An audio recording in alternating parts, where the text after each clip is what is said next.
Hello everyone and welcome to another Commander Tactics Deck Tech. As always, my name is Pope.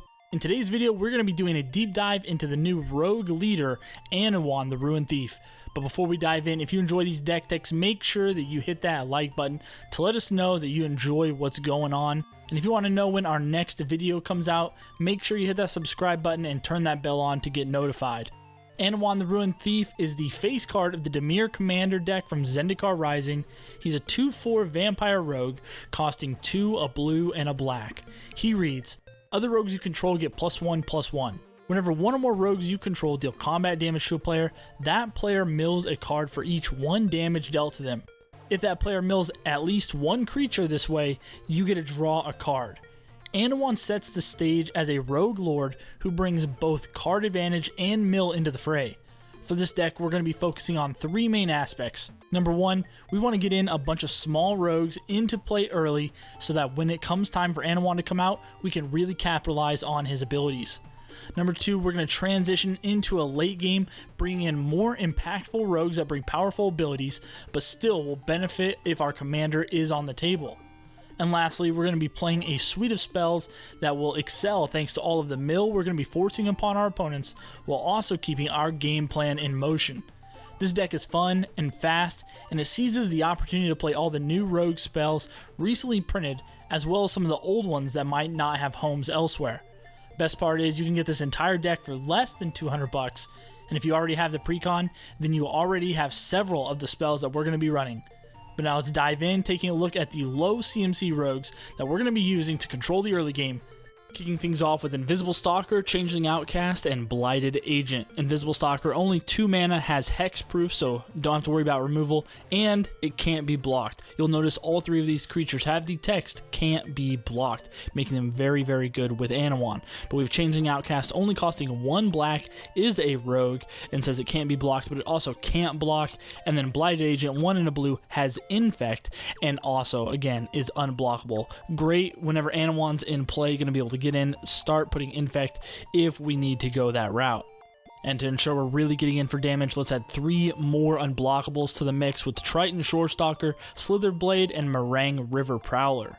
For only 1 blue, both Triton Shorestalker and Slitherblade simply say they cannot be blocked. And then Meringue River Prowler, 2 and a blue, so not the smallest, but it does say it can't block and can't be blocked, but we can cast Meringue River Prowler from our graveyard as long as we control a black or green permanent. So there's a good chance we're going to have a black permanent in play, so we can always rely on getting this creature back in to deal the damage we need.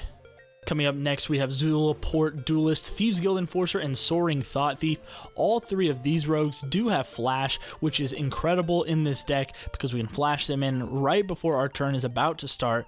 Zulaport Duelist, for only 1 blue, can flash it in, and whenever it ETBs, so up to 1 target creature gets -2/-0 until the end turn, and its controller mills 2 cards. So we can use this as a battle trick, or if we want to set up for an Anowon turn the next turn.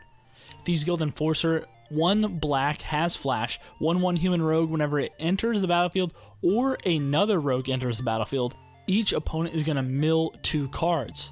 As long as an opponent has 8 or more cards in their graveyard, Thieves Guild Enforcer also gets +2/+1 and has Death Touch. While Thieves Guild Enforcer only is 1 black and is only a 1/1, that first ability that allows us to mill each opponent whenever rogue ETBs is extremely powerful. If we can have this in play and cast a big Living Death or cast a ton of rogues, there is a good chance that we are going to mill our opponents out for a ton of cards. And then lastly, Soaring Thought Thief, a blue and a black, has flash, has flying as well, and as long as an opponent has 8 or more cards in their graveyard, rogues we control get +1/+0, and whenever 1 or more rogues you control attack, each opponent mills 2 cards. So again, this deck is going to hammer home on the milling while also chipping away at our opponent's life totals. I do want to make a comment here that this build that I have put together does not focus as much on the mill as you possibly could, so if that is a direction you do want to take it, absolutely look at all the mill options out there. There is a great way that you can make this deck go off in that direction and really move towards that synergy. And then lastly, we have some utility rogues to round out the team. We have Thieving Skydiver, Ghostly Pilferer, and Frog Tosser Banneret. Thieving Skydiver is a brand new rogue out of Zendikar Rising, and it says it has kicker X, has flying, and whenever ETBs, if it was kicked, we get to gain control of any target artifact with CMC X or less. If it is an equipment, we attach it to the Skydiver instantly. We all know that in Commander, artifacts are king, allowing us to ramp into big mana, so on turn 2 or 3, Thieving Skydiver could absolutely ramp us huge if we're able to get a Soul Ring, a Mana Crypt, or even just a Signet. This is a very powerful new card that I think is flying under the radar. And then Ghostly Pilferer, going to give us a little bit of card draw for 1 and a blue. This Spirit Rogue says whenever it becomes untapped, we can pay 2 mana, and if we do, we draw a card. That's not really the great thing about it. The best part is, it says whenever an opponent casts a spell from anywhere other than their hand, you get to draw a card. Now, in Commander, everyone has spells outside of the game in the command zone. So whenever a commander gets cast with Pilferer in play, we get to draw a card for free. But it also has the ability that says discard a card and it can't be blocked. So Ghostly Pilferer is going to be an all-star in this deck, allowing us to draw a little, allowing us to get in, and allowing us to load up our graveyard if we want to. And then lastly, we have the Frog Tosser Banneret for 1 and a black, has haste, and says goblin spells and rogue spells you cast cost 1 less to cast. The mana reduction is very welcome as we are going to be casting lots and lots of rogues with this deck. But now that we've seen all of our early game rogues, let's dive in taking a look at our bigger, more impactful rogues that we're going to be playing to get us into the late game. Starting things off with Xerath Sam the Trickster, Una Queen of the Fae, and Agent of Treachery. Xerath Sam the Trickster, 5 mana, 3 blue black, has flash, but also has a type of rogue ninjutsu. It says for 2, a blue and a black, we can return an unblocked attacking rogue we control to our hand. Then we get to put Xerath into play from our hand onto the battlefield tapped and attacking. And then whenever he deals combat damage to a player, you get to put a target permanent card from that player's graveyard onto the battlefield under your control. In this deck, Xerath is an absolute monster because of all the milling we are going to be doing, but with Anowon on the board, Xerath actually can stack the triggers so that way we mill our opponent first and then we get to pull the permanent, meaning we're going to get to look at 5 cards additional to what is already in their graveyard. Xerath is an absolute bomb that is going to generate a ton of value for only 4 mana. Moving on, we have Una, Queen of the Fae, 6 drop. Una has flying and says for X and a dimir, we get to choose a color. Target opponent is then going to exile cards equal to X from the top of their library, and for each card of the chosen color exiled this way, we get to create a 1/1 blue and black rogue creature token. The creature has flying as well. Una is a great mana sink, but also is going to help us generate tons of rogues, all while eliminating threats from our opponent's decks. And if we do have a way of generating infinite mana somehow, Una is going to exile all of our opponent's decks at the same time, and then we get to just win the game. And lastly, one of our bomb rogues, Agent of Treachery out of Core 20. Whenever it ETBs, we get to gain control of any target permanent. At the beginning of our end step, if we control 3 or more permanents that we don't own, so what our opponents, we get to draw 3 additional cards. Agent of Treachery is going to be the answer that we need to take care of any big permanent threat on the board when we need to. Next up, we have 3 4-drop mid-range rogues in Gonti, Lord of Luxury, Marsh Flitter, and Notion Thief. Gonti, Lord of Luxury, 2 black, black has Death Touch, and whenever it enters, an opponent is going to allow us to look at the top 4 cards of their library. We exile one of them face down, and as long as it is exiled, we can cast it, and we can spend mana as though it were any color. The rest of them go on the bottom. Gonti is a fun way to play mind games, but also allow us a little bit of card advantage whenever he comes into play. Marsh Flitter, 3 black. Whenever it ETBs, we create 2 more black Goblin Rogue creature tokens. They're 1/1s. Then if we want, we can sacrifice a Goblin and make Marsh Flitter have a power and toughness of 3/3 until the end of turn. This is a great way to get 3 rogues for only 4 mana. And then Notion Thief, 2 blue black, we can flash it in. It says if an opponent would draw a card, except the first one they draw in each of their draw steps, instead that player skips that draw and we get to draw that card. With a windfall or a wheel effect, Notion Thief is essentially going to allow us to make all of our opponents discard their hands, and we are going to draw a boatload of cards. Next up, we have 3 4-drop clones in Spark Double, Stunt Double, and Sakashima the Imposter. Stunt Double comes in with a +1/+1 counter if it is a creature, and an additional loyalty counter if we're targeting a planeswalker. Stunt double, we can flash in, and Sakashima the Imposter comes in as Sakashima, not the actual clone, but we can also pay 4 mana and bounce it back to our hand. These 3 clones are going to allow us to pick and choose the best rogue abilities we have in play, but also get around the legendary rule with a couple of them as well. And then rounding out our bombs, we have 2 non-rogues, but they do get honorable mentions, Sir Conrad the Grim and Lazav Dimir Mastermind. Sir Conrad the Grim in this deck can win games by himself. Says whenever another creature dies, or a creature is put into a graveyard from anywhere other than the battlefield, or a creature leaves a graveyard, Sir Conrad's going to deal 1 damage to each opponent. Each time we mill our opponents with a rogue hit, for each creature that goes into their graveyard, we are going to get to deal 1 damage to each of our opponents, which is just going to add up to a ton of damage. And if you can't get the job done naturally through all of our rogue abilities, we can pay 1 and a black to make each player put the top card of the library into their graveyard. Get familiar with Sir Conrad if you already aren't, because he is a staple in the Commander format and is going to be used to win games more and more as time goes on.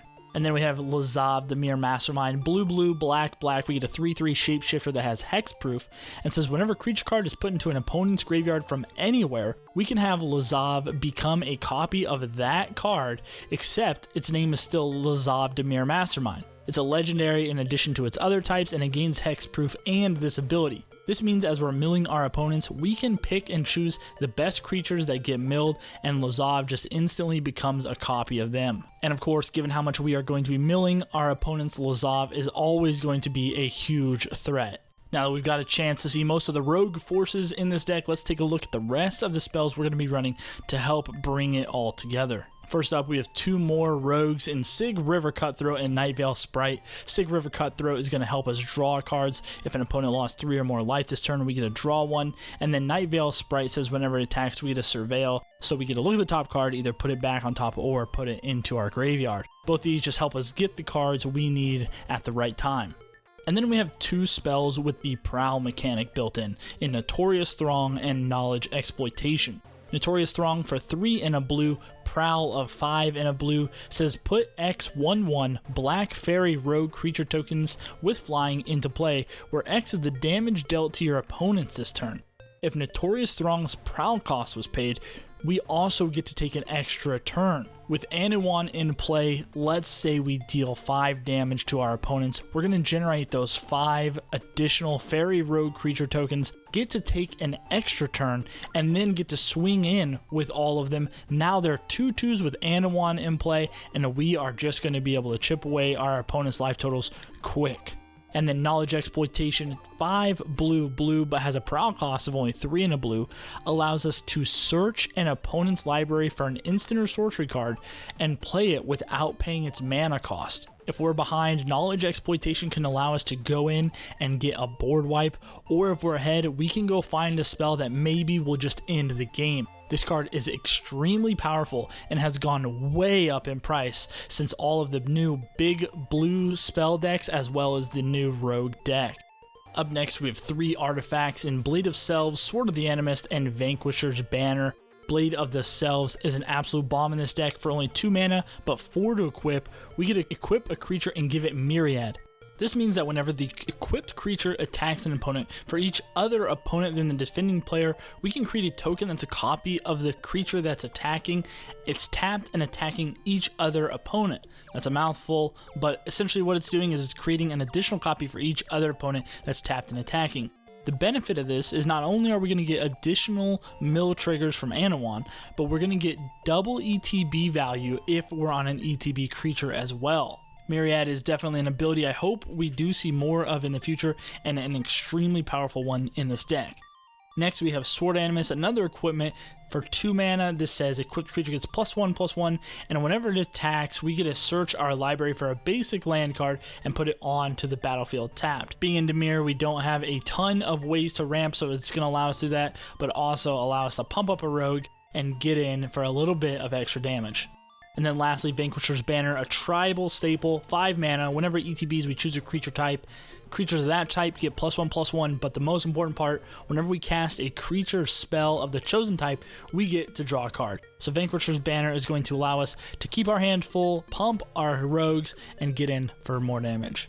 And then lastly, a few tech pieces in Anti-Cognition, Herald's Horn, and Ashiok Dream Renderer. Anti-Cognition, 1 in a blue, is a counter spell that says counter target creature or planeswalker spell unless its controller pays 2. If an opponent has 8 or more cards in their graveyard, instead you simply counter that spell and you get to scry 2. There's a good chance this is always going to be a scry 2 and counter a spell for only 1 in a blue because of how much we're going to be milling our opponents. Herald's Horn, another tribal staple, 3 mana. As Herald's Horn enters battlefield, we choose a creature type. Creatures of that chosen type get reduced cost by 1, and at the beginning of our upkeep, we get to look at the top card of our library. If it's a creature card of the chosen type, we can reveal it and put it straight into our hand. Mana, reducer, and potential card draw, all for only 3 mana. You can't really beat that. And then the last card I chose, Ashiok Dream Renderer. This planeswalker says spells and abilities your opponents control can't cause them to search their libraries, so no tutoring, no fetch lands. But the most important part is that for -1, we get to mill someone for 4 and then exile all of our opponents' graveyards.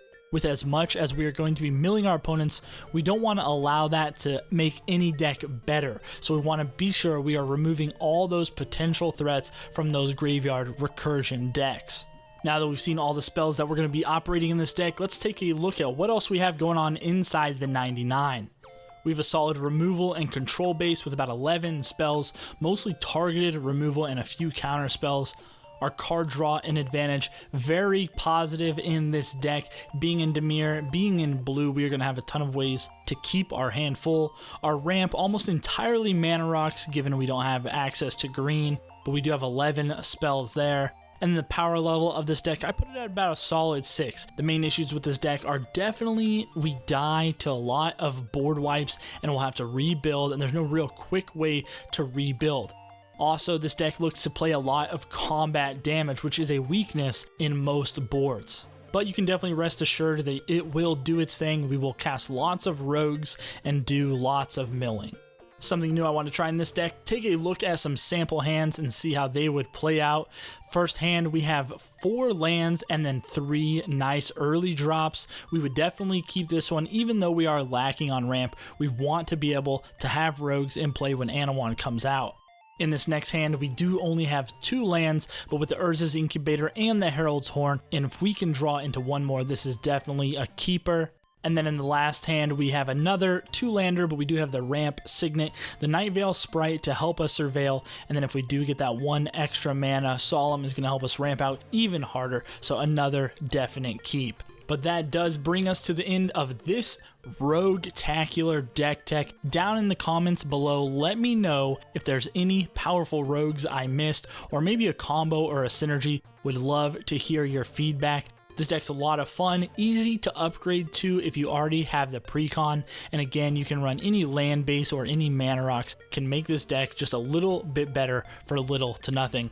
Hey, thanks so much for watching, guys. If you're a Twitter user, head on over there, follow us at EDH Tactics. If you want to check out our Patreon, go the extra mile to support us. You can find us over there at Commander Tactics. Thanks so much for watching. Stay safe, stay healthy out there, and we'll see you guys for the next one.